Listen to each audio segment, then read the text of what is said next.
En ce qui concerne Bangladesh, d'après son... Bonjour à tous. Hello! Bonjour à tous. Comment allez-vous, vaillant guerrier de l'éternel de Yahweh? Ça va bien? Soldat de Yahushua qui partageait avec moi les souffrances de ceux qui doivent hériter le royaume. Amen. Ça va bien? Oui, ça va très bien. Je suis resté jusqu'à la dernière seconde parce qu'il y a des choses à mettre en place. Apparemment, vous aussi, vous avez des choses à raconter, donc c'est très bien. Oui, qu'est-ce que tu voulais dire? Oui, j'ai vu qu'il y avait des choses qui étaient écrites sur le mur. En ce qui me concerne, moi, Mike, c'est à moi qui parle là? Non, mais il y a quelqu'un qui voulait parler là, c'est pour ça. Donc j'écoute. Quelqu'un voulait dire quelque Ah. chose à l'instant. Je croyais que c'est toi qui voulais dire quelque chose à l'instant, Mike, non? Non, pas du tout, non. D'accord. Non. Ok. Bon, ravi de vous voir, bien aimé. Hein. Bon, je pense que... Ouais, moi aussi. Moi aussi. Ok. Alors, je pense que tout le monde a reçu les échanges de cette semaine, notamment concernant Bernardin, et puis on a aussi des échanges cette semaine entre vous et moi. Hein. D'une semaine à l'autre, les choses changent. Hein. Il y a des semaines où on ne se contacte pas tous, mais cette semaine, on s'est tous contactés. Hein. C'est bon, c'est étrange. Voilà. Apparemment, c'est la guerre dans l'église, la guerre contre l'église, mais bon, on va regarder ça de près, parce qu'en réalité, quand il y a une guerre, c'est que c'est rien qui permet la guerre. Quand il y a des attaques, c'est qui permet des attaques. Donc il y a toujours une raison. Il y a toujours une raison spirituelle. Il faut toujours avoir une lecture spirituelle. Et on va voir ça aujourd'hui. Le Seigneur a prévu ça de cerveau dans ce sens. C'est d'ailleurs le dernier message que j'ai mis sur le mur de l'église. Je ne sais pas si vous vous souvenez. Je ne sais pas si c'est le dernier. Oui, je crois. Hein. Concernant la nécessité de la lecture spirituelle. Une approche conforme à la révélation et non à la lettre, vous vous souvenez? J'ai pas eu de réaction, sauf que là, sur le mur, il y a, d'après ce que j'ai vu hein, de loin, il y a eu des réactions que j'ai pas encore regardées. Bon, on va regarder ça tout de suite hein, avant de commencer. Mais remercions d'abord le Seigneur parce qu'il a permis que nous soyons là, tous en bonne santé, aptes à nous asseoir à sa table et partager le repas qu'il a bien voulu nous préparer. Amen. Amen. Il est écrit, là où 2 ou 3 sont réunis en mon nom, je suis au milieu d'eux. Connectez-vous à votre cœur et accueillons donc sa présence. Nous te bénissons, Seigneur, d'avoir dit ces paroles. Car ainsi nous nous affranchissons des concepts et des modèles humains, qui sont en réalité des modèles babyloniens, selon lesquels, pour qu'il y ait un événement intéressant, il faut d'abord qu'il y ait un espace large et qu'il y ait une grande foule pour occuper cet espace et qu'il y ait une sorte de leader qui soit perché au-dessus d'une plateforme et qui harangue la foule, soit derrière un micro, soit je ne sais quel outil encore. Merci Père parce que tu n'as pas voulu que nous marchions dans les mensonges de la fausse religion, des apparences et des faux semblants. Mais tu nous as montré l'intimité, tu nous as montré la simplicité. Tu as dit là où seulement 2 ou 3 sont réunis en mon nom, c'est-à-dire sont réunis pour faire ma volonté parfaite, réunis pour dire et faire ce que je fais ici et maintenant. Non pas ce que j'ai fait hier, mais là où 2 ou 3 sont réunis en mon nom, c'est-à-dire qu'ils sont connectés à ma fréquence et qu'ils entendent ce que je dis ici et maintenant et qu'ils se rassemblent pour le faire et ainsi me rendre gloire et honneur, alors je suis au milieu d'eux. Amen. Nous accueillons ta présence. Viens, Père éternel, dans cette saison de la perfection, selon 1 Pierre 5,10, pour nous perfectionner, nous fortifier, nous rendre inébranlables, pour achever l'œuvre que tu as commencée en Yahushua. Nous avons marché un long chemin jusqu'ici. Et maintenant, nous nous ouvrons, Seigneur Père, pour que tu viennes faire de nous des épouses parfaites pour ton Fils et des enfants qui te fassent plaisir. Amen. Amen. Que tout esprit impur, que tout esprit qui ne confesse pas Yahushua soit lié et sortent maintenant et s'enfuient par 7 chemins. Nous nous élevons contre toute connaissance, contre toute hauteur, contre tout raisonnement qui s'oppose à la foi en Yahushua. Et nous amenons toute pensée captive à l'obéissance de son Fils. Amen. Amen. Amen. Amen. Amen. Amen. Paix à vous, bien-aimés. Alors, je vais aller voir avec vous ce qui se passe sur la plateforme. Parce qu'il y a eu des dernières... Vous mettez des messages des dernières minutes. Hein? Bon. Donc, on va aller les voir. Alors, quelle est cette inspiration dernière minute, Mike? Et sur l'église, je ne sais pas qui a mis ça. Waouh, je viens de prendre connaissance de ton message et en même temps de celui de Bernardin. Je suis sans voix. Ouais, c'est... Ah bon, parce que ça, toi, tu n'as pas eu le temps jusqu'à présent, quoi. Ok. À l'instant, Bernardin vient de mettre un message, enfin il l'a mis à 14h30 je crois. Ah bon? Et puis, et ton message de cette nuit, enfin apparemment il apparaît à 2h55 je crois. Mais je l'ai c'est le passage de Jean. Et là j'en ai pris connaissance des deux en même temps. Ah, ok. D'accord. Et ça m'a laissé sans voix. D'accord. Écoute. Voilà, c'est ma réaction directe, Ouais, effectivement. sans réflexion aucune quoi. Merci pour cette réaction. Alors, dans l'église de Yahushua, sur le mur de l'église, il y a autre chose. Ah, Bernardin qui intervient. Alors, soyez tous bénis pour la réunion d'aujourd'hui. J'avais voulu me connecter dans un cybercafé pendant 30 minutes pour tous vous saluer au début de la réunion, mais malheureusement, il y a des lestages ici. Et même sans cela, j'avais dit à l'apôtre que c'est à partir de la fin du mois, c'est vrai, que je pourrais prendre entièrement part aux réunions pour raison d'insuffisance de connexion. Salut à tous, je vous aime. Ok. En tout cas, Bernardin, voilà, vous avez entendu le message de Bernardin? Oui. En tout cas, nous on l'attend, parce que nous avons initié un échange suite à son comportement récent. Donc moi j'attendais surtout une réponse de sa part par rapport à ça. Donc il ne perd rien pour attendre, parce que nous on a des décisions en tant qu'Église légale à prendre à ce sujet. Donc pour l'instant, sa position est en suspens. Parce que là, j'ai le sentiment qu'il, je ne sais pas ce qu'il voulait faire, parce que là, il ne réagit pas par rapport au message, à l'échange qu'on a eu. Donc, qu'est-ce que ça veut dire? On le verra quand il se connectera. Mais en tout état de cause, nous sommes une église légale et nous ne laisserons pas faire. Alors, Janie, Amen, merci Seigneur pour ta parole. D'accord. Apparemment, vous tous, vous avez reçu ce dernier passage. Ah oui, parce que je l'ai envoyé à la fin après, je l'ai envoyé après. C'est pour ça. Merci Seigneur pour ta parole. Ok. Très bien.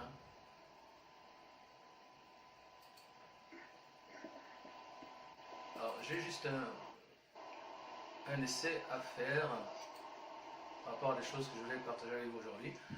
Je vais essayer un partage d'écran avec le son. Et vous allez me dire si vous entendez directement sans que j'ai besoin d'aller utiliser le téléviseur. Par exemple, là, vous voyez la plateforme là. Ça c'est le site le site YouTube pour la divulgation, ou comment on appelle ce terme là, comment on appelle ce terme déjà? Est-ce que vous voyez la page là? Oui. D'accord. Ça c'est le site YouTube que j'avais créé, vous vous souvenez? Pour, il y a un terme là qu'on utilise, pour publier quoi, nos travaux. Hein. Parce que nous ne sommes pas une secte, je me souviens que c'est Mike qui avait dit heureusement nous ne sommes pas une secte. Hein. Donc ce site sert à publier nos travaux pour que les gens qui se sont appelés, qu'ils voient qu'il y a une église légale et qu'ils puissent venir frapper à la porte de l'église. Malheureusement, on s'est rendu compte que les gens utilisent cette plateforme simplement comme plateforme d'enseignement. C'est-à-dire qu'ils ne veulent pas aller plus loin, ils veulent la facilité, ils veulent juste entendre de bons enseignements, mais ils ne veulent pas aller plus loin. Donc ça ils seront jugés pour cela. Alors, Donc on va voir si pour le livre des notes, vous pouvez par exemple entendre directement à partir d'ici. C'est ça que je voulais vérifier. Donc ça veut dire quoi? Ça veut dire que pendant que nous sommes là, comme une poignée de la main dans notre église, en fait, notre audience est beaucoup plus large. Par exemple, sur ce site, il y a déjà il y a 60 personnes environ qui sont abonnées. Hein? Des abonnés, c'est-à-dire des gens qui veulent que dès qu'il y a un truc qui sort, qu'ils soient directement avertis. Près de 60 personnes. D'accord? Et nous-mêmes, en tant qu'église de Yahushua, nous sommes connectés à l'église globale qui est le corps de Yahushua. D'accord? Donc, il faut toujours vous voir de cette manière lorsque vous arrivez dans l'église. Non seulement il y a plein de gens autour de nous qui nous écoutent, hein, que nous ne connaissons même pas, mais c'est fait pour ça, parce qu'ils vont être jugés pour ça. Parce que le Seigneur leur dira, vous avez entendu la parole de vérité, et qu'est-ce que vous en avez fait? Vous n'êtes pas allé frapper à la porte de mon église. Donc là, je vais voir si on va faire un essai, pour voir si vous entendez le son. Alors par exemple, là, vous voyez la page. Donc là, est-ce que vous voyez Analytics ici? Est-ce que vous m'entendez là? Oui. Oui, on sent. Alors je clique ici sur Analytics, ça va me donner les statistiques concernant cette vidéo par rapport à son intérêt dans le monde. Bon là, j'ai pris la vidéo des notes, mais je vais en prendre une autre tout à l'heure.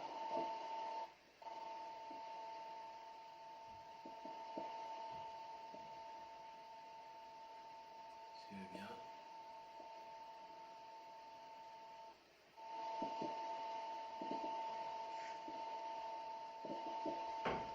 Ici on voit 907 views. Et ça c'est la nouvelle, hein, parce que les anciennes, il y a déjà des milliers et des milliers. Ça c'est la nouvelle que je viens de mettre. Voilà, 7923 minutes, 907 vues. Rien que pour cette vidéo, il y a 5 personnes qui sont inscrites. Alors, 179 vues. Alors, ce qui est intéressant, c'est voir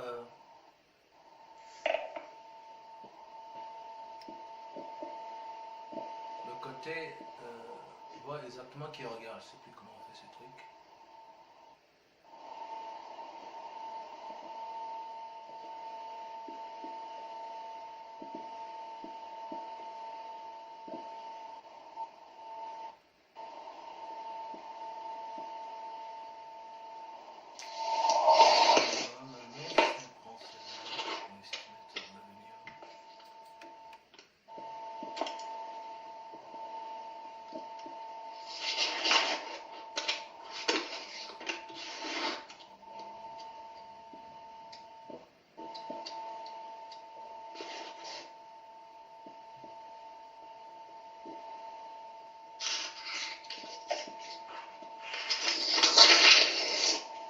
France 60%, Canada 20%, Belgique. France 60%, Canada 20%, Belgique 5,2%, Martinique 3,2%, Togo 3,2%.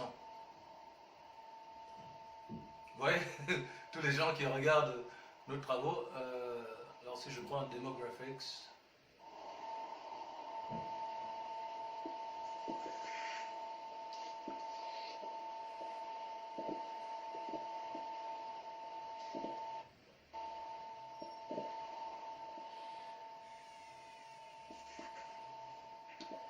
Donc 18-24 ans, 11%, 25-34 ans, 51%, 35-44 ans, 9,8%, 45-54 ans, 15%, 55 à 64 ans, 11%, plus de 65 ans, 3%. Et avant, on avait le descriptif pays par pays, parce que ces vidéos-là, quand on regarde, là, le descriptif, j'arrive pas à voir ce descriptif, mais on voit que les vidéos sont vues dans plus de 60 pays. Quoi. La vidéo de Lénoc, comme vous l'avez vu, je l'avais dit, il y a plus de 120 pays, 150 pays, je crois. Et donc, ce sont des informations à prendre en compte. C'est-à-dire que là où, selon la chair, on pourrait se dire, ah, mais on n'est qu'une poignée d'entre nous, mais en réalité, c'est faux. Parce que d'abord, on est inclus dans l'église globale, la véritable église globale, comme vous le savez déjà. Et en plus, il y a des gens autour de nous qui nous regardent, qui regardent nos travaux. Hein? Alors ça, c'est intéressant.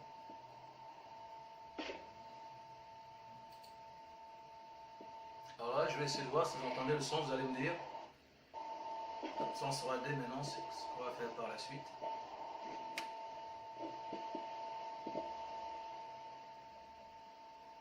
Tout le monde voit l'image? Oui. Oui. Oui. Ok.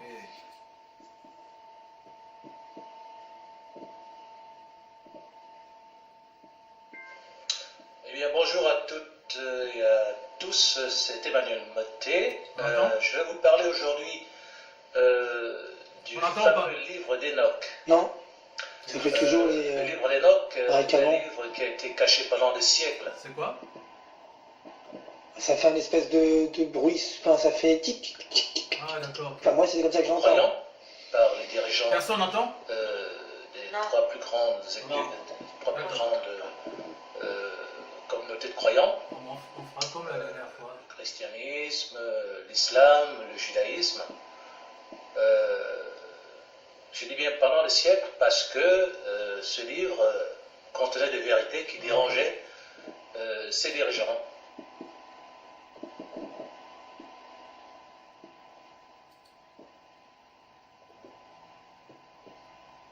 Bon, c'est par rapport à la suite de notre étude du livre Enoch. Bon, c'était plus pratique hein, bon, de le voir directement sur l'écran plutôt que d'aller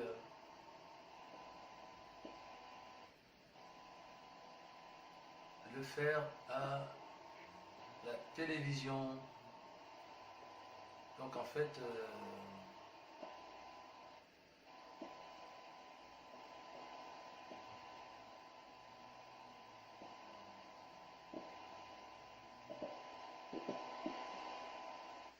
je vais essayer une autre comme ça pour voir si ça se confirme.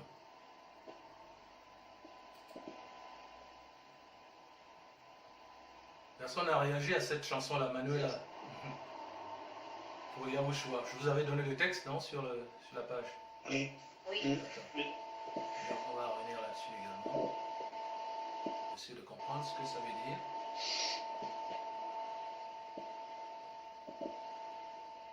Vous allez voir des choses étonnantes aujourd'hui. Hein. On entend. Oui, là, on entend. Ah, vous voyez, c'est étrange. Hein. Pourquoi le Seigneur fait ça? Voilà, c'est parce que ça lui plaît. Voilà. Bon, merci Seigneur. On va pouvoir travailler au moins par rapport à ça. Alléluia. Alors, regardez cet amoureux pleurer là. Hein? Quand on voit ça du ciel, hein, je pense que le Père, il verse quand même une petite larme. Hein. Il dit, bon voilà, mon fils, tu n'as pas fait tout ça pour rien. Regarde la tête de celui-là. Hein? Allez, cherche-moi encore d'autres là dans l'église qui font ça. Qui ont une tête pareille. Ça me plaît. Voilà. Voilà, bien aimé. On va revenir là-dessus. Alors, pour le momento, on va arrêter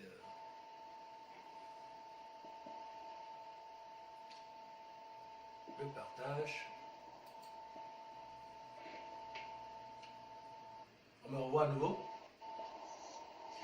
Oui. Ok. Ben, dis donc, je suis béni, moi. Alors, donc, ok. Non, mais je pense que...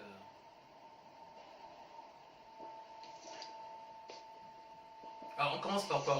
Vos interactions ou vos réactions par rapport à l'échange que nous avons eu. De toute façon, d'après ce que moi je ressens dans mon esprit, c'est qu'on laisse à Bernardin le temps de réagir, même si son cas est compliqué, hein, honnêtement.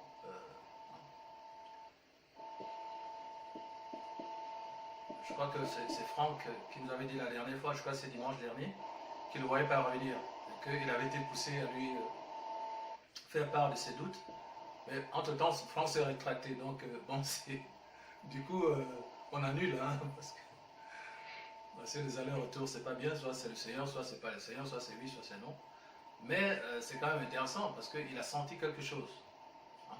Et on sait que Franck, bon voilà, il est dans cet univers où il est très impacté par le monde spirituel. Et ce que, entre autres, nous allons essayer de faire aujourd'hui, c'est justement travailler à votre sensibilité spirituelle, c'est-à-dire que vous puissiez donner une réponse qui soit à la hauteur de l'offre spirituelle du Seigneur, parce que vous êtes tous impactés par le Saint-Esprit, mais nous avons pu vérifier, hein, si on accepte notre évêque, ça ne veut pas dire que l'évêque soit parfait, hein, ni lui ni moi, mais que notamment Janie et Franck, vous allez nous en parler, hein, vous avez été repris par rapport à votre réponse. Et l'exemple de Franck en est l'illustration. On a déjà traité le problème. Hein. Vous êtes déjà repenti à ce sujet et vous avez repris votre marche avec le Seigneur. Aujourd'hui, le Seigneur va vous montrer justement, parce que vous êtes repenti, comment exercer ce muscle spirituel, comment travailler à la sensibilité spirituelle pour donner une réponse spirituelle lorsque vous êtes impacté spirituellement, au lieu de donner une réponse intellectuelle, c'est-à-dire pour ne pas tourner autour du pot charnel. Hein, voilà. Donc, on va laisser... là, je vous ai communiqué les échanges de manière individuelle, mais pas dans le cas de l'Église, parce qu'il y a des étapes. Et c'est ce que je disais à Franck.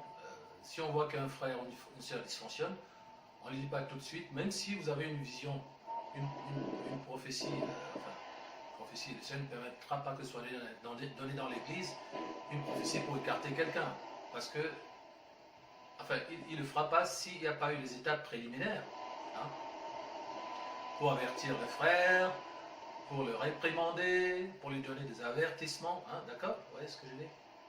Donc il y a des étapes.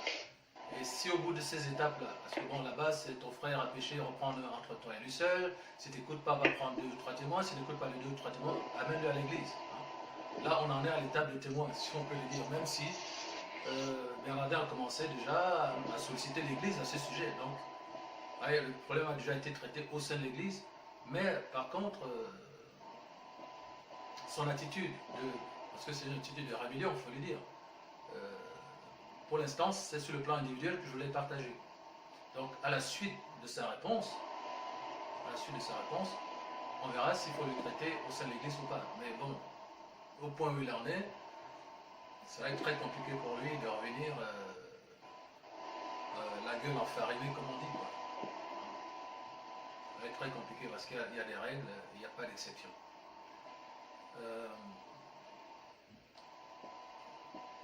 Donc voilà, donc on n'en parlera pas au sein de l'Église. Et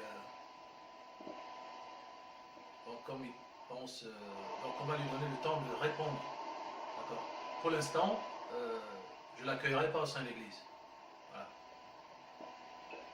On aura des échanges particuliers, c'est-à-dire j'attends sa réponse, puisqu'il m'a écrit, je lui ai répondu, donc on attend sa réponse. Donc si même aujourd'hui il se présentait, je ne l'aurais pas accueilli. Parce que tu ne peux pas pécher, en même temps venir dans l'église comme si de rien n'était, sans avoir répondu à l'échange qui t'a été proposé. Comme si de rien n'était. Vous êtes d'accord? Oui. Ah oui, puisque vous êtes d'église. Parce qu'après l'échange que vous avez eu entre lui et moi, il ne pouvait pas revenir aujourd'hui. Ah bonjour frère et sœur, voilà, je suis à l'église. Non, il faut d'abord, il y a une procédure qui est en cours. Donc aujourd'hui, on va plutôt faire ce qui plaît au Seigneur. On va commencer par vos interactions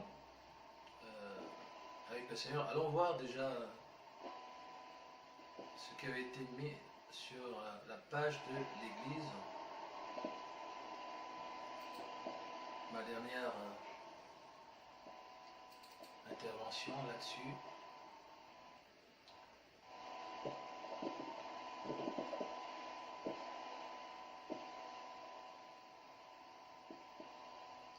Bernard écrit à 14h31. Ah, c'est vraiment juste, hein. Faut s'excuser. Hein, à une demi-heure. Et puis pourquoi tu fais ça? Puisque tu nous as dit que tu ne serais pas là aujourd'hui. Si tu n'es pas là, tu n'es pas là. Bon, voilà, pour dire bonjour aux frères, ben, je pense que là, ça aurait été la réprimande publique. Hein. Alors, donc passons à autre chose.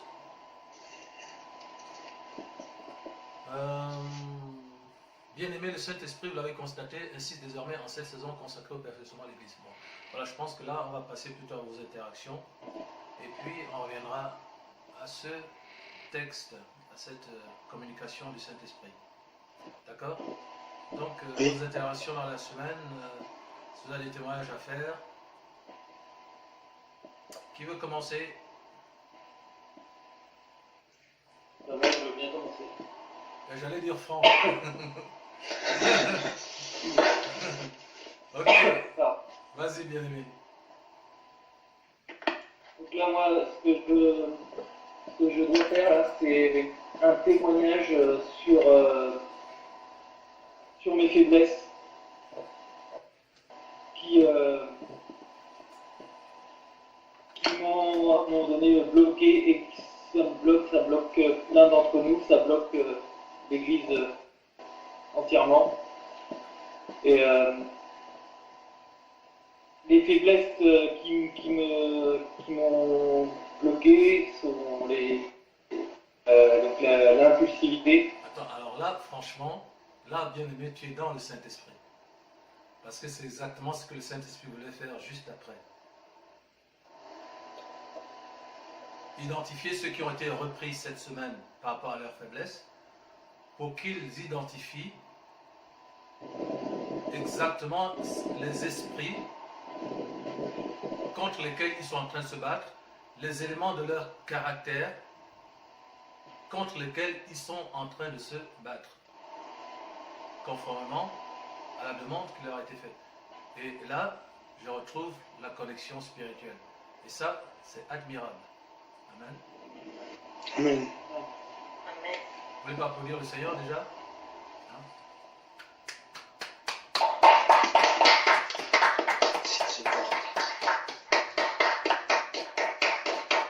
C'est fort. C'est fort. C'est fort. Amen. Et ça, c'est encourageant pour notre frère et c'est encourageant pour l'Église. Oui. Parce que ça veut dire que nous sommes capables. Nous avons reçu des dons. Mais nous avons besoin d'être repris, d'être enseignés, d'être corrigés, d'être coachés. Voilà. Nous sommes tous enfants de Yahweh, mais nous avons des faiblesses. Mais si nous ne les assumons pas, nous ne pourrons pas faire ce que Franck est en train de faire, c'est-à-dire avancer. Parce qu'on ne peut pas devenir parfait sans le processus qui mène à la perfection. Donc ça veut dire que par nature on est imparfait et qu'on est faible et qu'on a des doutes et qu'il faut mener les guerres qu'on a à mener pour arriver à une position acceptable et qui fasse plaisir à notre Seigneur. C'est pour ça qu'il faut oublier la mentalité dans laquelle nous vivons, qui est la mentalité du monde, où les gens ont peur d'être repris, ils ont peur que leurs fautes soient exposées, ils ont honte de leurs faiblesses. Ça, c'est le conditionnement dans lequel l'Église de Yahushua vit. C'est le conditionnement des ténèbres. Et Satan, regardez dans l'actualité, tous les jours, il y a un scandale. Et maintenant, il y a une vague d'accusations de femmes qui ont été violentées par des hommes, parfois il y a 30 ans. Est-ce que vous êtes au courant? Vous suivez l'actualité, non? Vous êtes au courant ou pas? Peut-être que vous ne regardez pas tous la télé, mais peut-être que vous écoutez la radio. Il y avait le cas de Roman Polanski, par exemple. Oh là là, mais toi tu es loin. Il y a dernièrement, déjà il y a un mouvement aux États-Unis qui s'appelle le mouvement MeToo, où les femmes, les actrices ont commencé par accuser des producteurs de films. Il y a le producteur Weinstein, qui est le grand producteur qui a produit Kill Bill, Ah oui. Kill Bill avec Quentin Tarantino, etc. Ensuite, ça s'est poursuivi avec les gens de l'administration de Donald Trump. Deux déjà d'entre eux ont démissionné parce que les femmes viennent les accuser d'avoir subi des attouchements sexuels il y a 30 ans, quoi. Et ça continue en France. Le dernier en France, c'est Nicolas Hulot. Ils sont allés chercher une histoire de Nicolas Hulot alors que le type a été lavé de tout soupçon. La femme elle-même, elle vient et dit, mais non, c'est faux. L'histoire a été classée sans suite. Il n'y a pas eu de viol, il ne m'a rien fait. Il y a une vague actuellement où Satan utilise la femme pour accuser les hommes. Et ça donne des mouvements balance ton porc, le fameux mouvement balance ton porc, hashtag balance ton porc, qui a envahi Internet, où on invite les femmes à venir accuser tous les hommes qui les ont violentés, qui les ont touchés sexuellement, peu importe, même s'il y a 40 ans. Donc Satan, or, pourquoi c'est choquant? Parce que vous êtes tous des païens. Ève, tu vas accuser Adam. Honte à toi. Tu vas accuser Adam en public. Honte à toi. Mais toi-même, tu es la première pécheresse, Ève. C'est toi qui as été la première à pécher. Donc, les pécheurs accusent les pécheurs. Et ça veut dire qu'aujourd'hui, la société est devenue tellement éruptive. Le moindre faux pas est exposé sur les réseaux sociaux, à la télévision. Et les gens qui en sont, les auteurs sont tournés en dérision. C'est ça la société actuelle, bien-aimée. Une société où les faiblesses sont au sujet de honte. Donc on va les cacher. Ce qui en fait une société de pervers. Mais ce livre-là, j'ai écrit ce livre-là, Autopsie du suicide, en 2010. Ils s'en foutent. Le livre est là, ils s'en foutent. Et maintenant, la société est en train de subir. J'ai dit, nous vivons dans une société de pervers parce que nous avons peur de nos faiblesses, nous avons honte de nos fautes, alors que nous devrions les exposer les uns aux autres et nous solidariser en prenant compte de nos faiblesses mutuelles et faisant en sorte qu'on arrive à une société où chacun, au lieu d'avoir peur de craindre ses faiblesses et la honte qui en est la conséquence, les expose. On aura une société plus saine. Il y a en 2010, ça fait déjà 7 ans que j'ai écrit ça. Regardez la société aujourd'hui. Elle est en train de le vivre. Parce que quand on leur dit la vérité, ils s'en fichent. Ils n'attendent que quand il y a des problèmes, quand il y a des morts, etc. Donc, la culture dans l'Église, bien aimée, justement, est nécessaire. Pourquoi? Parce qu'elle permet de combattre précisément ce que je viens de décrire, c'est-à-dire la culture environnante, la culture dominante. L'Église est au milieu des ténèbres comme des flambeaux portant la parole de vie. Et nous sommes en train d'en voir les bénéfices. C'est pour ça que Jacques a dit, confessez vos fautes, vos péchés, vos fautes. Pour nous qui sommes des saints, c'est les fautes. Les uns aux autres. Et priez les uns pour les autres afin que vous soyez guéris. Donc je salue cette belle attitude de Franck, cette belle attitude dans notre Église. Et nous allons voir que Franck n'est pas seul. Mais ce sur quoi j'insiste, c'est que c'est précisément ça que le Seigneur attend. C'est que nous exposions nos faiblesses, que nous apprenions à nous repentir et à changer. Ce n'est pas celui qui tombe que le Seigneur regarde, c'est celui qui ne se relève pas. Ce n'est pas celui qui se détourne, mais c'est celui qui ne revient pas. Maintenant, quand on a été instruit, on ne fait pas les choses que fait par exemple Bernardin, parce qu'il y a aussi des limites. Il y a des choses qu'on ne peut pas faire. Il y a des choses qui font qu'on retombe dans le péché alors qu'on est des saints. Donc continue, bien-aimé. C'est juste une manière pour le Seigneur d'exposer sa joie de voir un enfant qui retombe sur ses pieds et qui fait ce que le Seigneur attend. C'est ça la sanctification. J'expose mes faiblesses, l'impulsivité, Amen. la colère, Amen. l'orgueil. Amen. Pour Le doute. toute la semaine, ça a été un combat intense. Le Seigneur est même venu me reprendre cette semaine, alors que j'étais en train de prendre un bain. Je me suis levé et j'ai vu derrière la vitre de la porte, c'est mon petit carreau qui est martelé, et j'ai vu un regard, et je me suis levé en pensant que c'était une attaque, et j'ai dit qui es-tu?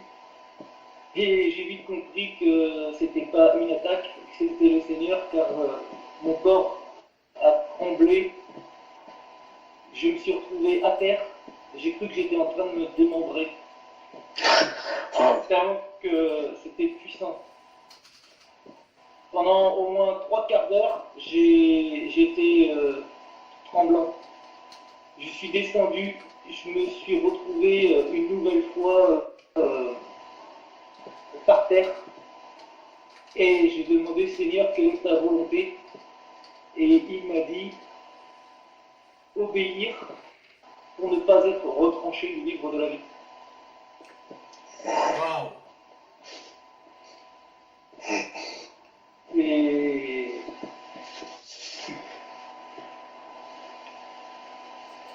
Et le Seigneur est venu me réprimander, et je suis heureux parce que c'est par amour pour ne pas me perdre.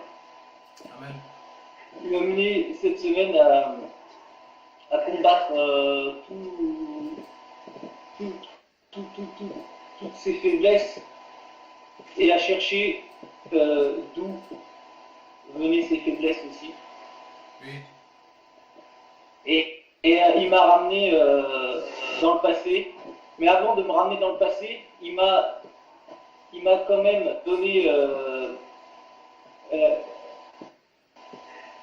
Isaïe 43:18 par le biais de son apôtre,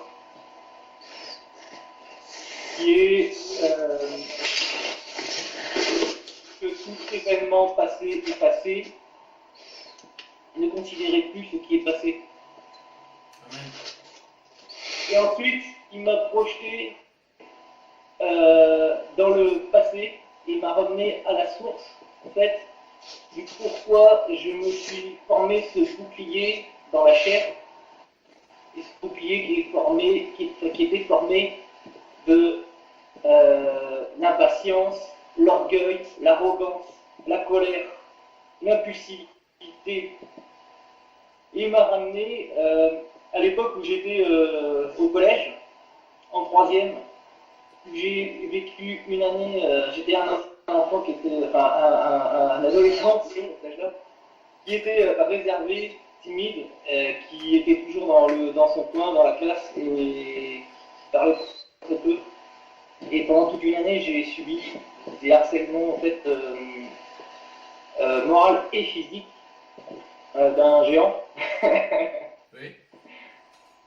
J'appelle ça un géant parce qu'il faisait Oui, très très grand bien et sûr. très imposant, et voilà. Et qui a engendré chez moi de la peur. Pendant toute une année, il m'a formaté dans la peur. Il m'a mis dans la peur. J'ai redoublé ma 3e, et pour combattre la peur, que j'ai rien trouvé de mieux à faire, c'était justement de devenir arrogant, orgueilleux, impulsif pour ne pas laisser parler les autres, de façon de ne pas être attaqué, et de me croire au-dessus d'eux, pour ne pas me sentir faible et ne pas mettre mes faiblesses à jour, à la lumière, plutôt. Quand je me suis retrouvé un peu plus tard, donc j'étais en échec scolaire, hein, parce que j'ai redoublé ma 3e, j'étais en seconde, j'ai redoublé ma seconde, j'étais en première, j'ai arrêté l'école. J'ai rencontré une fille à l'époque que je pensais savoir ce que c'était l'amour. Aujourd'hui, je sais que c'était pas ça. Hein. Mais notre relation s'est terminée le jour où je lui ai dit voilà, j'ai quitté l'école, j'ai un travail, je vais pouvoir t'aider financièrement, parce qu'elle était, elle, pas elle était en BTS. Et du coup, elle avait des problèmes financiers. Et sa réponse a été la suivante. Tu n'es rien, tu ne seras jamais rien. Tu ne réussiras à rien. Oui. Et tu n'auras jamais rien. Je me suis senti, le mot exact, c'était une merde, Oui, en fait. Pardonnez-moi, c'est le non, bien mot que sûr. je me suis senti. Bien sûr. Je me suis senti une grosse merde. Moi qui pensais avoir trouvé l'amour et avoir quitté l'école, aller vers le monde du travail pour l'aider par preuve d'amour, en fait, et je me suis senti comme une grosse merde. Et je me suis encore plus mis derrière mon bouclier. Donc les années ont passé et j'ai eu de multiples reprises ce genre de choses. Même dans le monde du travail, j'ai avancé par la grâce du Seigneur, mais je me suis toujours caché derrière ça. Regardez la compétence, parce que même si on peut être cadre dans une entreprise, on peut avoir des responsabilités. Si on fonctionne dans la chair, on se protège dans la chair avec leurs armes. On cache la vérité. On cache la vérité comment? On la cache par l'impulsivité. On ne laisse pas les autres s'exprimer pour qu'ils ne puissent pas venir nous mettre de bâton dans les roues et qu'on puisse toujours continuer à les dominer. On se cache dans l'orgueil pour ne pas leur montrer nos faiblesses. Exactement. Et qu'on ne nous remette pas en question. Amen. On se met dans la colère, on se met dans la colère pour s'affirmer, pour rabaisser les autres, toujours pour dominer. Wow. Le Seigneur Magnifique. m'a montré que je n'avais pas besoin de tout ça, que ce n'était pas ce que lui voulait, ce n'était pas ce que lui est. Il est mon bouclier, je n'ai pas besoin d'orgueil. Je n'ai pas besoin de me mettre en avant. Je n'ai pas besoin de vouloir que l'on me regarde. Wow. J'ai juste besoin que le Seigneur me regarde. C'est magnifique. Amen. C'est magnifique. Nous avons là une réaction, je dirais, de défense. Hein. Voilà. Et à travers ça, je vois tous les traits de la société. Ça vous parle tout ça, non? Oui. Le témoignage de Franck, il décrit les traits de nos sociétés humaines, où la violence est utilisée comme un paravent pour cacher les faiblesses. Et j'ai l'impression même que plus les gens sont faibles, plus ils vont jouer au fort, à la personne autoritaire, à la personne qui sait. Hein. La culture, c'est comme la confiture. Hein. Moins on en a et plus on l'étale. Voilà. Les gens font étalage de leur savoir prétendu, de leur force, de leur autorité, de leur compétence, hein, dans le domaine professionnel, justement pour cacher leur faiblesse. Et nous qui sommes des saints, on rit. Parce qu'on dit, mais tu es Adam, mais tu joues à quoi? Tu es Adam. À quoi tu joues? Que toi tu es quelqu'un de bien, on peut te faire confiance, hein? Meuf, fais-moi confiance, moi je te trahirai pas. Moi je suis un homme fidèle, je suis une femme fidèle, moi. Mais tu es Ève, tu es Adam. Donc,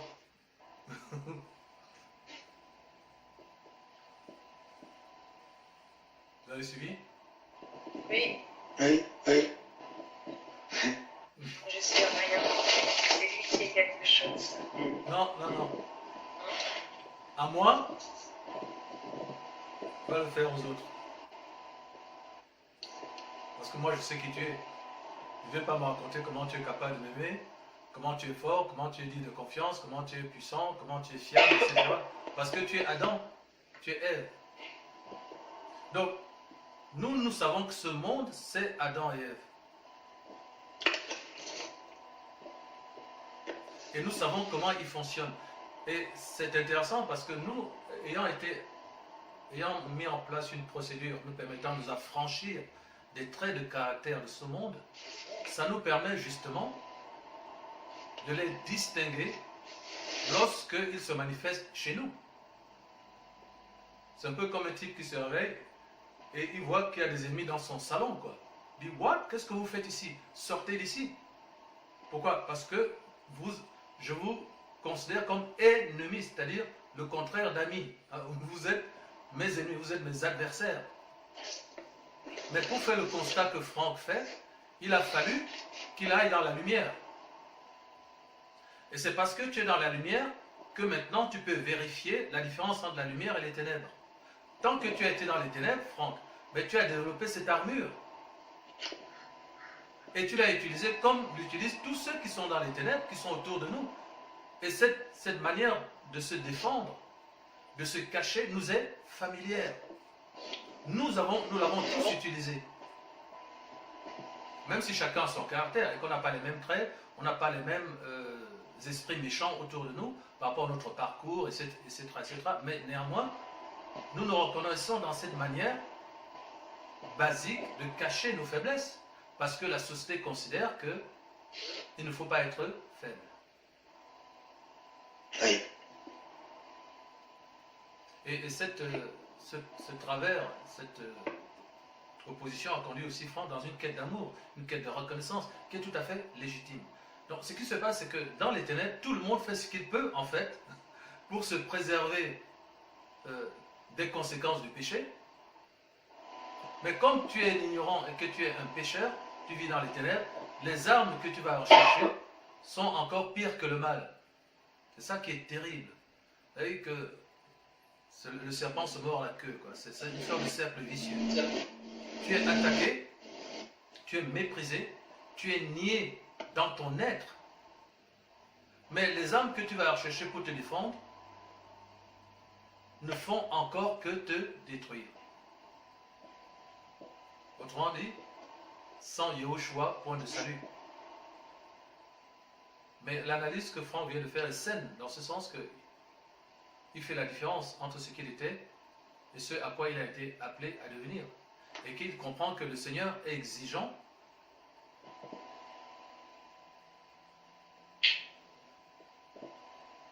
parce qu'il veut qu'il ne reste rien des armes que tu utilisais quand tu ne dépendais que de toi-même pour t'en sortir.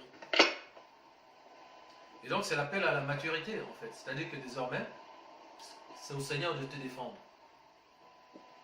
C'est pour ça que le Seigneur me disait, tu ne peux plus utiliser le karaté. Les gens vont t'insulter dans la rue, tu ne peux plus utiliser le karaté. Et c'est ce qui s'est passé avec Pierre. Judas a trahi le Seigneur, et il y a une cohorte de gens qui sont venus pour l'attraper. Oui. Et Pierre était là, il a sorti son épée, il a tranché l'oreille de l'un des assaillants, quoi. Et le Seigneur lui a dit, si je voulais, je pouvais faire venir une cohorte d'anges de la part de mon Père pour me défendre. Il a remis l'oreille à sa place. Ça veut dire que c'est ça que le Seigneur te dit, Franck, c'est que ce n'est plus à toi de te défendre, c'est à lui de te défendre, parce que maintenant tu es à lui. Et qu'il faut divorcer de ces acolytes, hein, comme vous savez, dans les quartiers, il y a donc ce phénomène de bande que j'expliquais la dernière fois. Pourquoi les gens se mettent en bande, hein, forment des gangs, voilà, c'était le mot, des gangs. Oui, ah oui. Quelle est la raison? Est-ce que vous pouvez me répondre? Ou quelles sont les 2 ou 3 raisons? Quand les gens forment des gangs. La première raison, c'est, oui, tu as dit? Se sentir plus fort, Voilà, pourquoi ils veulent se sentir plus forts? pour impressionner. Parce qu'ils sont attaqués, bien aimés. Ah oui, pourquoi ils veulent impressionner? Parce qu'ils sont attaqués. Oui. Parce que quand tu es seul, tu es vulnérable. Donc on forme des bandes, parce qu'il faut considérer les 2 aspects. Pourquoi est-ce que je vais rechercher? Pourquoi Franck va rechercher ses armes? Pourquoi il va utiliser cette barricade? Pourquoi il va chercher ces acolytes-là? Parce qu'il est attaqué. C'est toujours comme ça que ça commence.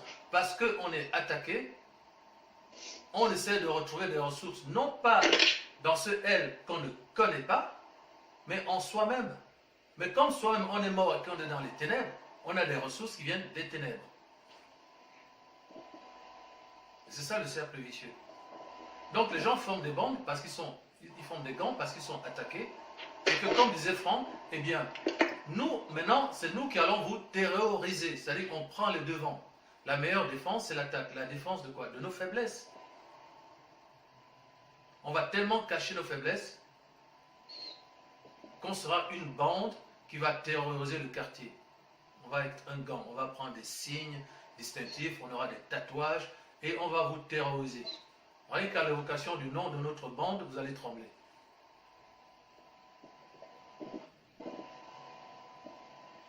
Mais Franck n'est pas allé chercher volontairement ces vieux acolytes. C'est simplement qu'il avait besoin de discernement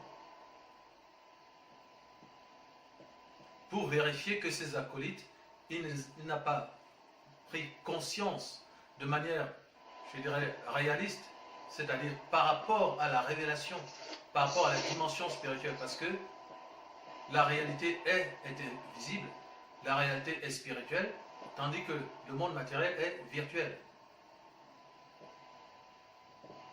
Et comme on vit dans un monde virtuel, par définition, on n'a pas accès à la réalité de ce qui nous atteint, à la réalité de notre existence, de notre vie, puisque là on parle encore de notre vie et de notre vie. C'est-à-dire qu'en fait nous sommes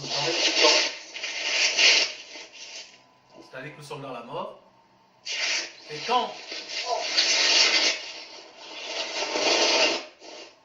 nous avons identifié le chemin qui mène enfin à la lumière et que nous l'embrassons, commence alors le travail spirituel. Et dans ce travail spirituel, il faut qu'on prenne conscience avec avec la plus grande acuité possible de la réalité, justement, de notre caractère. Et qu'on vérifie avec la lumière divine si on s'est réellement débarrassé de nos vieilles mentalités, de nos vieilles armes et de nos vieux ennemis. Donc ces acolytes-là, les membres du gang que tu avais formé, Franck, se sont accrochés, ils se sont cachés. Parce que par définition, Satan se cache. C'est comme ça qu'il travaille. Et donc, on te demandait d'agir conformément à la volonté du Seigneur. Et toi-même, je suis certain que tu le voulais. Tu le voulais. Oui. Mais le Seigneur t'a montré qu'il y avait un travail supplémentaire à faire pour en finir, pour achever. Et c'est ça, l'Église. C'est ça, le travail de l'architecture apostolique. C'est-à-dire, comment s'éloigner du mal. L'intelligence, c'est s'éloigner du mal. Tu vois, les proverbes nous disent, c'est Proverbe 28-28. La sagesse, c'est la haine du mal. L'intelligence, c'est s'éloigner du mal. Donc, tu as la sagesse. Tu es le mal. Tu as pris des décisions dans ton existence. Tu as coupé les ponts. Mais maintenant que tu as haï le mal, il faut que tu reçoives le modèle, l'architecture, la démarche, la technologie spirituelle qui te permet maintenant de t'éloigner de ce mal que tu es. Et c'est là qu'on en est. C'est cette œuvre de perfectionnement. Et donc quand le Seigneur vient te dire, attention, si tu désobéis, ton nom sera retiré du livre de la vie, il te dit simplement ce qui est. Je suis le chemin et la vérité. Donc, parce qu'avec cette incursion de la réalité dans ta situation actuelle, tu vas pouvoir lutter contre la virtualité, c'est-à-dire l'aveuglement, qui caractérise le monde dans lequel nous nous trouvons. Donc il y a une brèche du monde réel. Et on a vu avec quelle puissance, puisque là c'est le Seigneur. On voit avec quelle puissance, puisque là c'est le Seigneur lui-même qui arrive. Une brèche, une incursion du monde réel. Pour évacuer tout ce qu'il y a de virtuel, c'est-à-dire de caché, d'inconscient. Quand tu dis c'est bon, je suis en train d'adorer, tout va bien, ça c'est le monde virtuel. Et le monde réel vient te dire non, regarde, va à la fenêtre, mets-toi à genoux et regarde l'arc-en-ciel.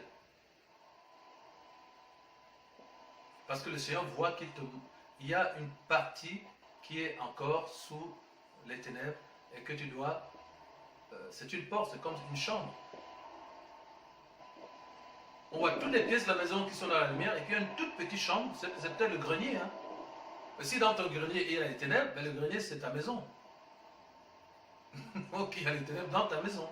Hein, tu es peut-être assis dans le salon, la salle de manger, tout va bien, etc. Mais dans ton grenier, hein, c'est comme dans les films d'horreur. Hein, il y a un escalier sombre qui descend dans un grenier qu'on ne sait même pas qu'il existe, quoi. Et puis on ouvre la porte, il y a des araignées, les toiles d'araignées qui pendent. Ah, ah bon? Mais je ne savais même pas qu'il y avait un grenier dans cette maison-là. Ça fait combien de temps je suis ici? Hein? Mais c'est ta maison. C'est toi, c'est ton cœur. Et c'est ça qui est merveilleux avec le Saint-Esprit. Et donc, tu es là, on te dit de faire une chose, tu dis oui, je vais le faire. Après, tu ne fais pas. Donc tu ne sais pas pourquoi. Tu refais la même chose, encore et encore. Et l'apôtre dit, mais Seigneur, celui-là, bon, est-ce qu'il est vraiment des nôtres, quoi? Hein? Et même tout le monde commence à poser des questions, comme tu l'as dit, tu commences à devenir un problème pour l'Église. Et tout à coup, le Seigneur arrive. Et il te montre ce que tu ne voyais pas. Il te montre qu'il y a une toute petite pièce dans ta maison que tu n'as jamais ouverte. Va l'ouvrir, et c'est là que se cachent tes acolytes, les membres de ton gant, de ton ancien gant. La colère, l'impulsivité, l'arrogance, l'autoritarisme, la mentalité de cacher ses faiblesses. Ils sont là, et c'est eux qui travaillent contre toi. Et quand tu veux faire le bien, le mal s'attache à toi. Vous vous souvenez de ce passage ou pas?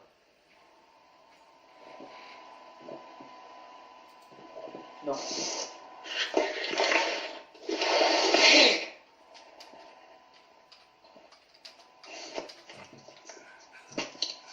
C'est Jeannie que j'entends soupirer là.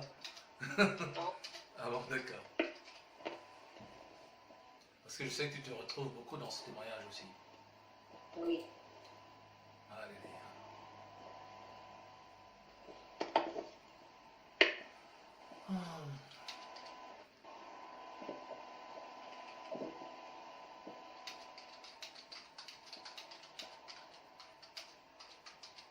Ouais, l'église, c'est ça, bien aimé. Hein. C'est pas juste un endroit où vous arrivez, quelqu'un est derrière un micro, il commence à prêcher. Hein. Non, l'église, c'est le corps. C'est regarder le corps tel qu'il est.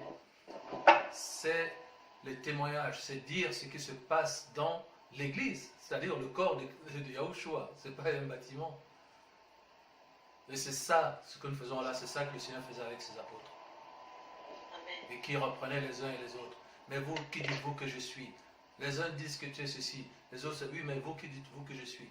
Hein, vous savez, il va falloir que j'aille maintenant à Jérusalem, que je souffre, que je sois de la part des principaux sacrificateurs, que je sois crucifié. Mais non, Seigneur, à Dieu ne plaise. Mais comment? Arrière Satan.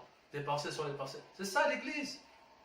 Parce que c'est juste les gens qui viennent avec des Bibles et qui écoutent les messages, qui disent Amen, Alléluia. Vous repartez tel que vous êtes venus. Et puis ils vont, on prie pour eux. Qui est malade ici? On prie pour les malades, on chasse les démons. Voilà. Alors déjà, pourquoi vous êtes possédés? C'est pas normal si vous êtes des enfants du Seigneur. Bon. Et donc on ne sait pas ce qui se passe dans leur vie, dans leur existence. Et ils reviennent le dimanche prochain, pareil. Ah, ils se saluent frères, sœurs. Ah, on est dans l'église. C'est n'importe quoi. Alors, regardez Romains chapitre 7. On va regarder Romains chapitre 7. Voilà.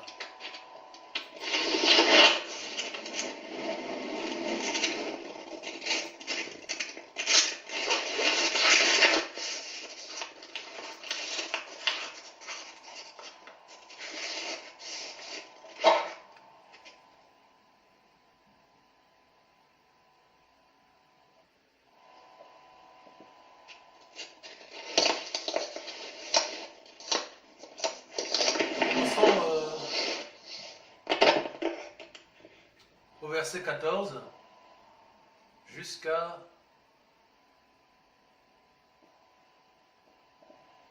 verset 25. Romains 7, 14 à 25. Ça, c'est un passage qui est capital, donc je crois que je vais le mettre sur la plage de la conversation. Vas-y, Franck. Nous savons en effet que la loi est spirituelle, mais moi je suis charnel, vendu au péché. Car je ne sais pas ce que je fais, je ne fais point ce que je veux, et je fais ce que je hais. Or, si je fais ce que je ne veux pas, je reconnais par là que la loi est bonne. Amen. Et maintenant, ce n'est plus moi qui le fais, mais c'est le péché qui habite en moi. Ce qui est bon, je le sais, n'habite pas en moi, c'est-à-dire dans ma chair. J'ai la volonté, mais non le pouvoir de faire le bien. Car je ne fais pas le bien que je veux, et je fais le mal que je ne veux pas. Et si je fais ce que je ne veux pas, ce n'est plus moi qui le fais, c'est le péché qui habite en moi. Je trouve donc en moi cette loi. Quand je veux faire le bien, le mal est attaché à moi. Car je prends plaisir à la loi de Yahweh selon l'homme intérieur. Mais je vois dans mes membres une autre loi qui lutte contre la loi de l'entendement et qui me rend captif de la loi du péché qui est dans mes membres. Misérable que je suis, qui me délivrera du corps de cette mort. Grâce soit rendue à Yahweh par Yahushua notre Seigneur. Ainsi donc, moi-même, je suis par l'entendement esclave de la loi de Yahweh, et je suis par la chair esclave de la loi du Du péché. péché.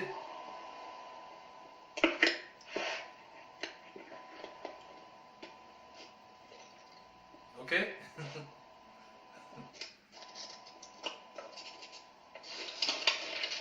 Est-ce que vous vérifiez l'importance de ce passage?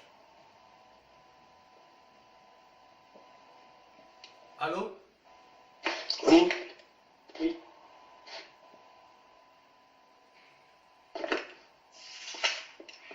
Le verset 15 nous dit: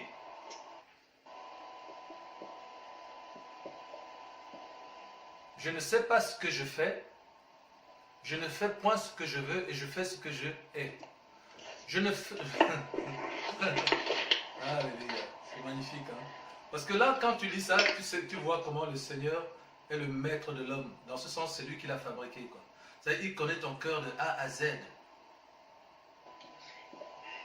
Maintenant, il veut passer de maître à ami. C'est-à-dire, il veut que tu lui ressembles.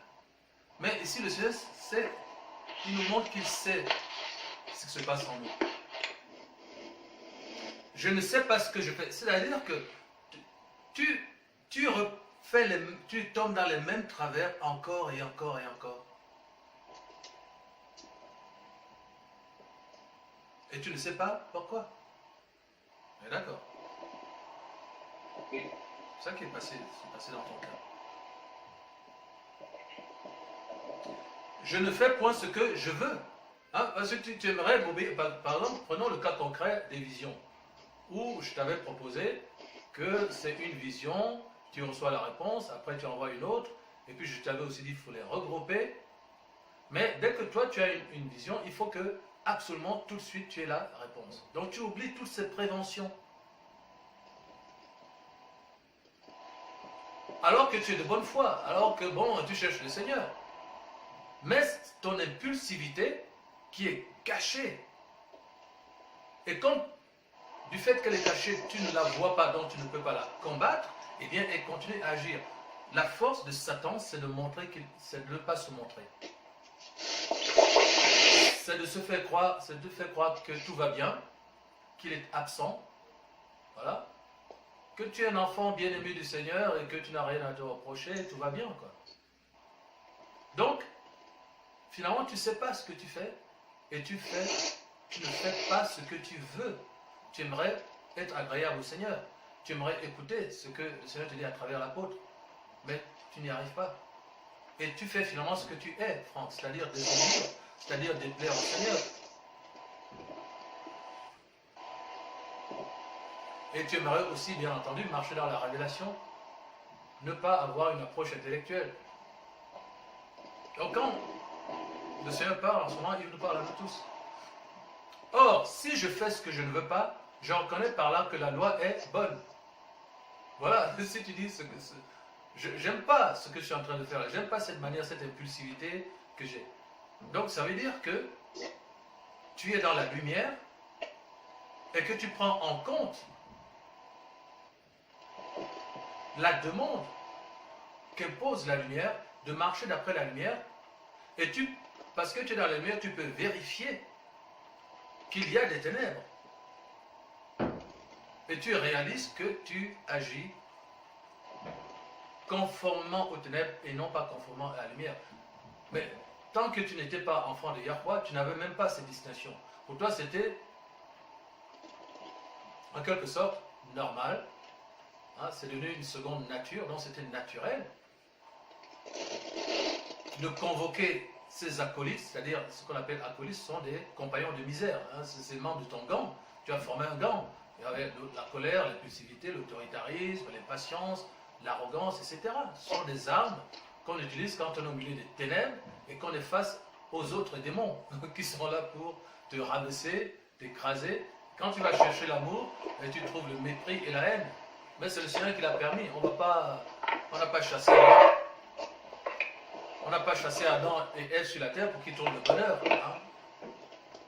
C'est pour qu'ils vérifient les conséquences de leur désobéissance. Les gens ne savent pas ça. C'est uniquement quand la lumière arrive que tu commences à faire la distinction entre les deux et que tu commences à culpabiliser quelque part en disant oui, mais là je ne plais pas au Seigneur. Mais comment peux-tu dire que tu plais au Seigneur? C'est parce que tu as connu le Seigneur et que tu as connu sa vérité et que tu as vu sa lumière. Donc la démarche que tu as devient une démarche de purification, de sanctification, une démarche de guerre contre les ennemis que tu as identifiés par sa grâce.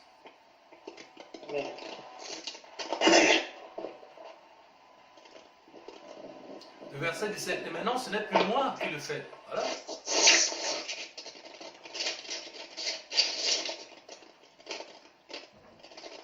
Tes anciens compagnons, les membres de ton gang, en fait, ils te haïssent. Ils ne t'aiment pas. Parce que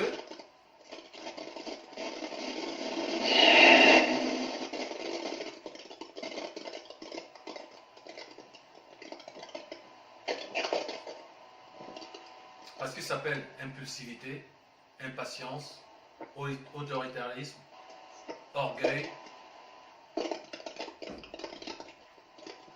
Ces gens-là, c'est pas des amoureux, hein, c'est pas, hein, c'est les fils du diable, hein, donc ils sont là pour te détruire. C'est pour ça qu'il est écrit, je suis venu vous donner la vie et la vie en abondance, mais le diable vient pour égorger, voler, détruire. Vous connaissez ce passage? Bon, si vous ne le connaissiez pas. Alors, de toute façon, vous avez vu que je vous ai mis sur la page le passage sur lequel on est en train de... Ok.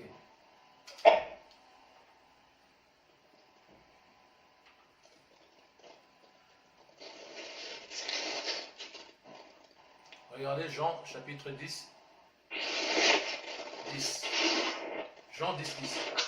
Ça, c'est des passages à garder en vous. Je vous mets vraiment sur la page.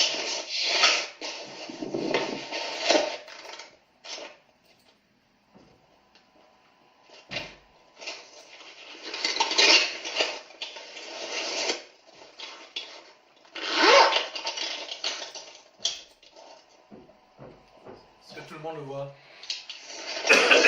Oui. On peut lire?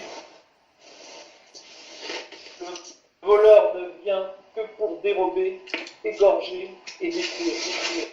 Moi je suis venu afin que les brebis aient la vie et qu'elles soient dans l'abondance. Amen. Amen. Satan et sa horde, parce que lui aussi, il a son gang, hein, il a son royaume, il a son armée. Eux, ils viennent donc pour voler ta joie, voler ta paix, voler ton assurance, voler ta foi, en quelque sorte, voler les fruits que tu veux produire. Voler ta joie, ça c'est très important, parce que la Bible dit, soyez toujours joyeux. Il n'y a rien qui énerve, qui fait plus au démon, à Satan, que une personne joyeuse. Amen. Parce que ça veut dire que pour lui, il ne sert à rien et qu'il n'a pas réussi à impacter cette personne.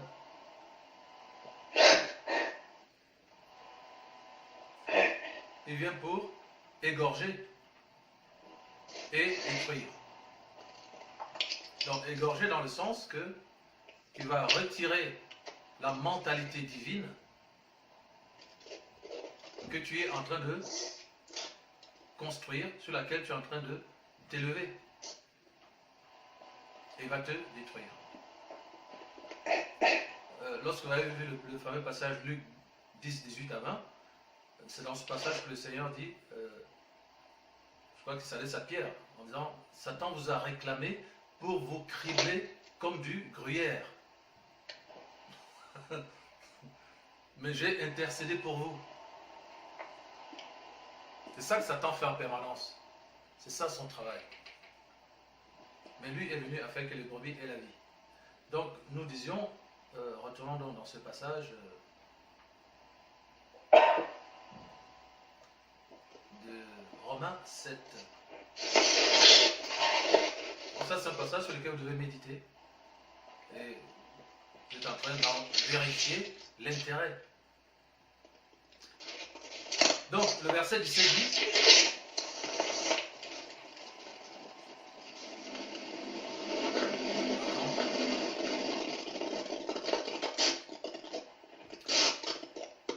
donc, si je fais ce que je ne veux pas,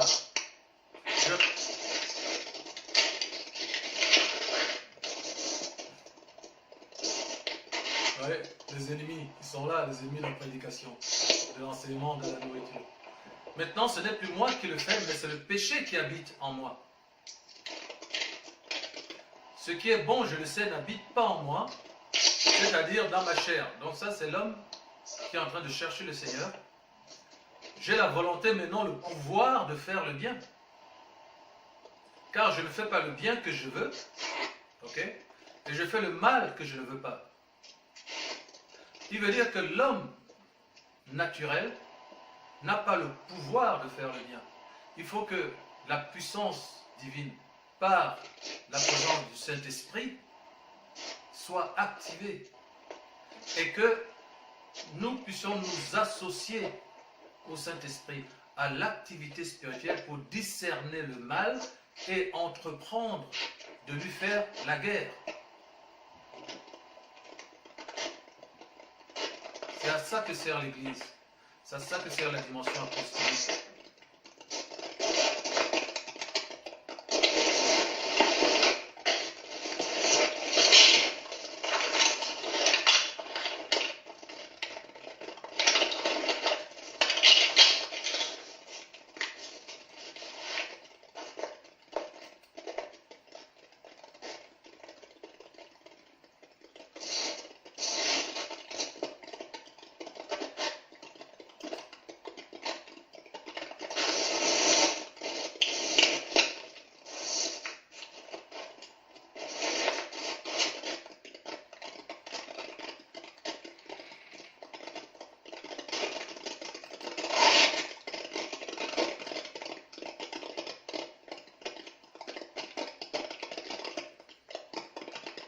Heureusement qu'on a la mémoire, parce qu'avec les bruits, après, on ne sait plus où on était. Ok, non, mais c'est ça la guerre. Hein.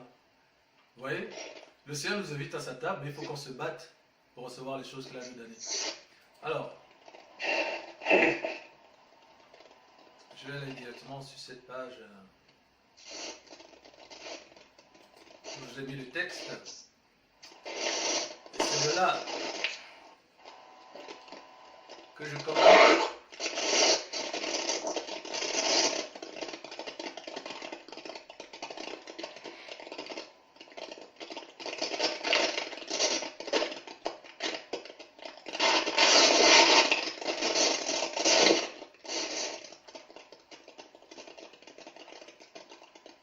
Donc ici, ce qui est intéressant dans ce texte, c'est qu'il y a vraiment un processus, quoi. C'est au départ, il reconnaît qu'il est démuni face au mal. Face au mal, parce qu'il veut faire le bien, mais il n'y arrive pas. Il a pris conscience qu'il y a un elle, qu'il y a une dimension spirituelle, qu'il y a une dimension légale, qu'il y a une église avec un apôtre, et qu'il y a une chose qui s'appelle la vérité présente, la volonté parfaite. Tu as pris conscience de ça, Franck. Mais maintenant, quand il faut porter des fruits, quand il faut marcher dans ce chemin qui est la vérité et la vie, c'est là que les obstacles arrivent. Et il dit ici, ce qui est bon, je le sais, n'habite pas en moi. C'est-à-dire qu'au départ, la preuve, hein, c'est que tu reconnais qu'il y a un caractère qui est autre que le caractère du Christ, qui t'empêche d'être comme lui et d'agir comme lui et de penser comme lui. Même si le fait de penser comme lui ne suffit pas. Il faut aussi agir. Il y a des blocages partout, déjà pour acquérir sa pensée, pour parler comme lui et pour agir. Hein. Il y a des blocages dans chaque étape. Et ce qu'il dit ici, il dit, j'en connais que ça n'habite pas moi. C'est-à-dire qu'il faut que j'aille le chercher, il faut que je le reçoive, il faut que je me batte pour l'atteindre et que je puisse l'utiliser, le mettre en œuvre. Amen. Amen. Donc je sais que ça n'habite pas en moi, c'est-à-dire dans ma chair. J'ai la volonté, mais non le pouvoir de faire le bien. C'est pour ça que sans le Saint-Esprit, il y a des millions de chrétiens, qu'ils soient protestants ou catholiques, ou baptistes, qui ne croient pas au fait de recevoir le Saint-Esprit. Je ne parle même pas des témoins de Jéhovah. Vous n'avez aucune possibilité de faire le bien. Aucune. Parce que c'est un pouvoir. Vous avez la volonté. Vous bâtissez de grandes églises. Vous mettez de beaux vêtements. Vous chantez. Vous avez la volonté. Mais vous n'en avez pas le pouvoir. Parce que ça ne dépend pas de vous. Ça ne viendra pas de votre nature, ni même de vos incantations, je crois, je crois, je crois. Non, c'est un pouvoir qu'il faut recevoir de la part du Seigneur. Et quand on l'a reçu, il faut s'y associer. Il faut, comme l'a vu avec Franck, adorer, mais conformément au contrat, c'est-à-dire à l'alliance, qui est représentée par l'arche, dont le contenu est la filiation divine. Et cette filiation divine, en un mot, s'appelle l'obéissance. Tu ne peux pas prier, adorer, parler, recevoir, quoi que ce soit du royaume céleste, sans l'obéissance. C'est-à-dire ce contrat qui contient les 8 éléments de la filiation divine.